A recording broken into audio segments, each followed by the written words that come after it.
মহান মে দিবস উপলক্ষে অত্যাবশ্যকীয় পরিষেবা বিল বাতিল এবং বাংলাদেশ সড়ক পরিবহন শ্রমিক ফেডারেশনের ৯ দফা দাবি আদায়ের লক্ষ্যে মহাসমাবেশ, সাংস্কৃতিক অনুষ্ঠান ও লাল পতাকা মিছিল অনুষ্ঠিত হয়েছে। সমাবেশে প্রধান অতিথি হিসেবে উপস্থিত ছিলেন সংগঠনের সভাপতি, বাংলাদেশ আওয়ামী লীগের সভাপতিমণ্ডলীর সদস্য বীর মুক্তিযোদ্ধা শাহজাহান খান এমপি। আজকে সবাইকে আহ্বান করব, বাংলাদেশ সড়ক পরিবহন শ্রমিক ফেডারেশন এর পতাকা তলে দাঁড়িয়ে শ্রমিকদের অধিকার প্রতিষ্ঠার জন্য আমরা একমত আছি। তো একটি সেক্টরে একটি সংগঠন, সেটি হলো বাংলাদেশ সড়ক পরিবহন শ্রমিক ফেডারেশন। প্রত্যেকটি সরকারের সময় আমরা বিভিন্ন দাবি আমরা উত্থাপন করি, আমরা এই সরকারের কাছে আমরা দাবি উত্থাপন করেছি। লাল পতাকা মিছিল ও শ্রমিক সমাবেশে প্রধান বক্তা হিসেবে বক্তব্য রাখেন ফেডারেশনের সাধারণ সম্পাদক বীর মুক্তিযোদ্ধা উসমান আলী। যদি অত্যাবশ্যকীয় পরিষেবা বিল আসে আর শ্রমিকদের সুরক্ষার আইন অধিকার যদি পার্লামেন্টে না উঠে, অত্যাবশ্যকীয় পরিষেবা বিল বাতিল না করলে বাংলাদেশের ৭০ লক্ষ পরিবহন শ্রমিক, আমাদের থেকে ৭,৩৪,০০,০০০ শ্রমিক এই আইন মানবে না।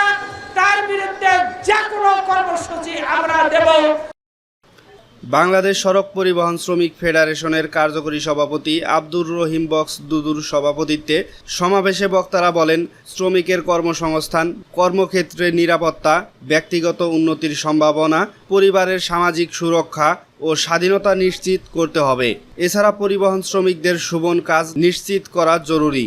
বক্তারা আরও বলেন, সংসদে উত্থাপিত অত্যাবশ্যকীয় সেবা খাতে ধর্মঘট নিষিদ্ধ করার বিল শ্রমিকদের গণতান্ত্রিক অধিকার কেড়ে নেওয়ার পদক্ষেপ। সংবিধান, ILO কনভেনশন এবং আন্তর্জাতিক বিধিবিধান সবখানেই শ্রমিকদের ধর্মঘটের অধিকারের স্বীকৃতি আছে। শ্রমিক তার পাওনা আদায়ের জন্য আন্দোলন করতে বাধ্য হয়।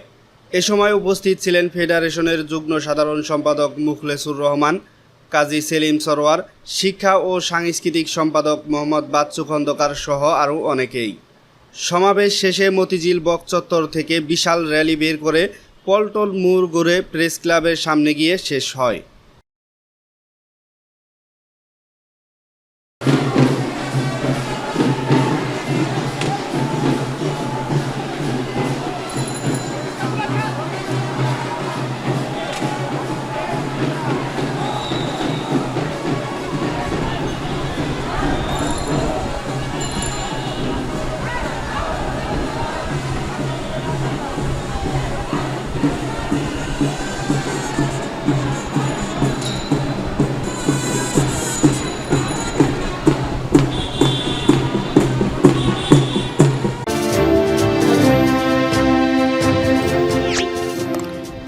সাবস্ক্রাইব করুন এবং বেল বাটনে ক্লিক করুন।